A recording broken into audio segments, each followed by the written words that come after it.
Support WrestleTalk! Give us a subscribe. Hello and welcome to the WrestleTalk MECHANews!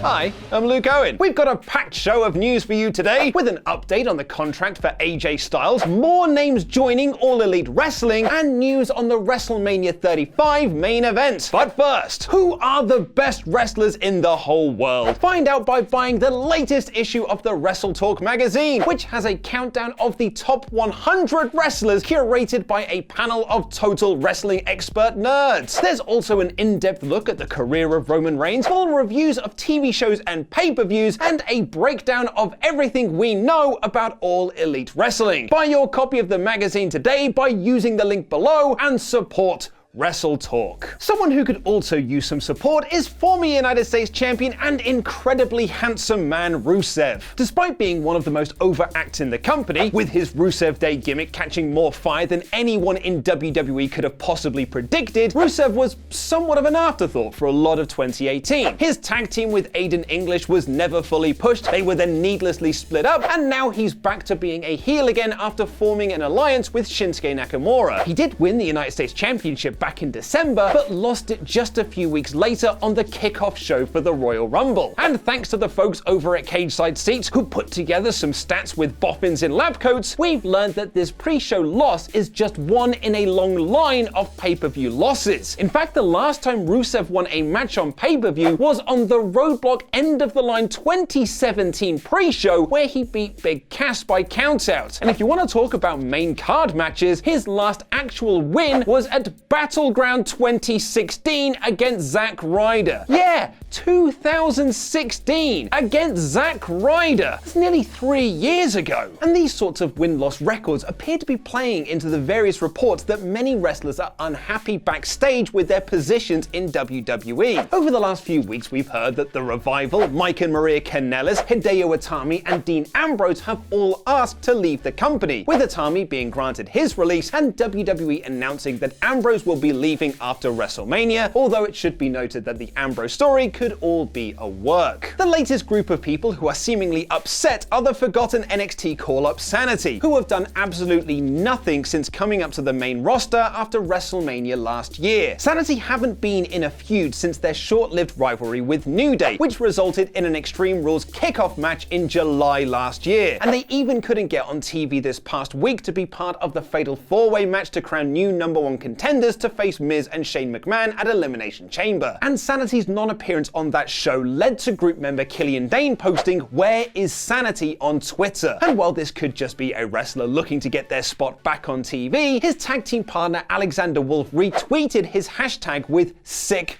of this." Another SmackDown wrestler that has been in the news a lot as of late is former WWE champion AJ Styles. It's been widely reported that Styles signed a 3-year contract with WWE, which was reported to expire at the end of January. This brought up a lot of talk about whether or not AJ would leave WWE and join fledgling promotion All Elite Wrestling, especially with the option to work less dates and spend time with his family likely being an offer that will be put on the table by AEW. Styles is set to be part of the Elimination Chamber for Daniel Bryan's Heavyweight Championship in a few weeks, and a new report suggests we will be seeing more of AJ in WWE in the future. Dave Meltzer has written in the latest Wrestling Observer newsletter that AJ Styles' contract is actually set to expire in April this year following WrestleMania, but adds that although he has friends in AEW, he appears to be staying with WWE. And speaking of AJ Styles,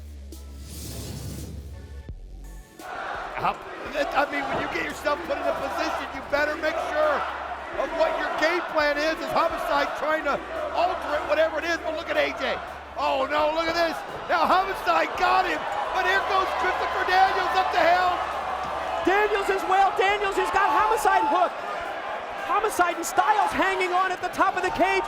And here comes Hernandez, the big man from underneath. And he knows that AJ's going to take the worst of this. AJ hanging on. He's trying not to come over the top of the cage. But Hernandez has got so much power. Oh, but AJ able to hold on. And Hernandez goes forward anyway. And all that did was cost Homicide. AJ off the top. Wow. Body block on the top. Oh my God. Wow. That was your Impact Wrestling rewind of the week. A clip from AJ Styles and Christopher Daniels defending the NWA tag titles against the original LAX at Bound for Glory 2006. A big thank you to Impact for letting us use their footage and not giving us a copyright claim on YouTube.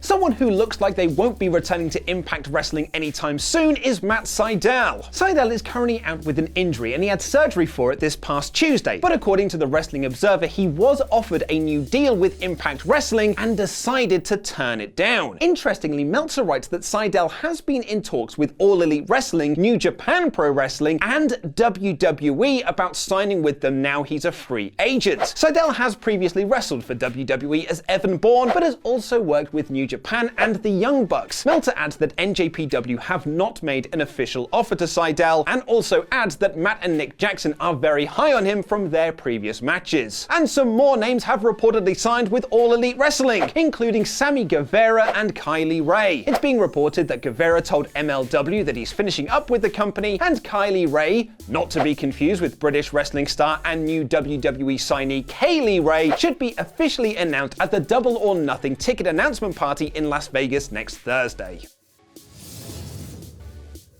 Ever since Ronda Rousey was rumored to be joining WWE in 2017, there have been reports that the company wants to do a Horsewomen vs. Horsewomen match, pitting the UFC Horsewomen of Ronda Rousey, Shayna Baszler, Jessamyn Duke, and Marina Shafir against WWE's Horsewomen of Charlotte Flair, Sasha Banks, Becky Lynch, and Bayley. WWE even filmed teasers for this match at the 2017 Mae Young Classic, and these rumors only intensified after Rousey debuted at the 2018 Royal Rumble, and when it was reported that Shafir and Duke had signed developmental deals in NXT. Although news of that rumored match have run cold as of late, although Duke, Shafir, and Baszler are now a faction in NXT, the possibility of the match once again came to life this past Sunday, when Sasha Banks threw up the 4 Horsewomen gesture to Ronda Rousey after their Raw Women's Championship match, as well as a cheeky little moment between Bayley and Lynch on the following night's Raw, though I'm not sure Charlotte is on board with all of this at the moment. And it seems as though Flair isn't the only one down on the match, with Dave Meltzer reporting in the Wrestling Observer newsletter there is no plan to do the 4-on-4 match. It can change, but that's not planned for the next 2 pay-per-views. This will also rule out WrestleMania, as the main event of that show is set to be Lynch vs. Rousey for the Raw Women's Championship. Meltzer adds though that all 8 women really do want to have that match. Charlotte's just a kayfabe thing, but they have to convince Vince McMahon. But while the WrestleMania match is currently Becky Lynch vs. Ronda Rousey for the title, the long-standing rumor is that Charlotte Flair will be added to that match to make it a triple threat. However, a new report suggests that might not be the case anymore. Justin Barrasso has reported in his Extra Mustard column that sources close to WWE have told Sports Illustrated that the current plan is to close WrestleMania 35 with the Ronda Rousey-Becky Lynch match as the main event, suggesting that WWE will do a straight one-on-one match rather than the triple threat. But it should be noted that Barrasso sadly doesn't have the best track record of backstage WWE news. Last year, he reported that Rey Mysterio would face John Cena at WrestleMania, and that Rey could also be the mystery tag team partner of Braun Strowman against The Bar, neither of which came to fruition. For what it's worth, Dave Meltzer has again reported in the latest Wrestling Observer newsletter that the idea is still to do the 3-way, and WWE already have a storyline to add Charlotte in. He does add, however, this is WWE and anything can change. And while many of you will be quick to type in the comments that Bruce Pritchard and Eric Bischoff have told you that Meltzer just makes everything up, it is worth noting that he correctly reported last year that Seth Rollins would face Brock Lesnar for the title at Mania, that Braun would not face Lesnar at the Royal Rumble, and that Shawn Michaels would wrestle at Crown Jewel back in October. And before we get out of here, we just wanted to let you know that the poll for Wrestle Ramble Extra, where Ollie and I review classic wrestling pay-per-views, is now live. You can choose from St. Valentine's Day Massacre, No Way Out 2000, TNA Against All Odds 2005, Elimination Chamber 2011, Ring of Honor's 14th anniversary show, PWG Only Kings Understand Each Other, and many, many more, with No Way Out 2000 just eking ahead with 21% ahead of Elimination Chamber 2011's 19%. It is all still to play for.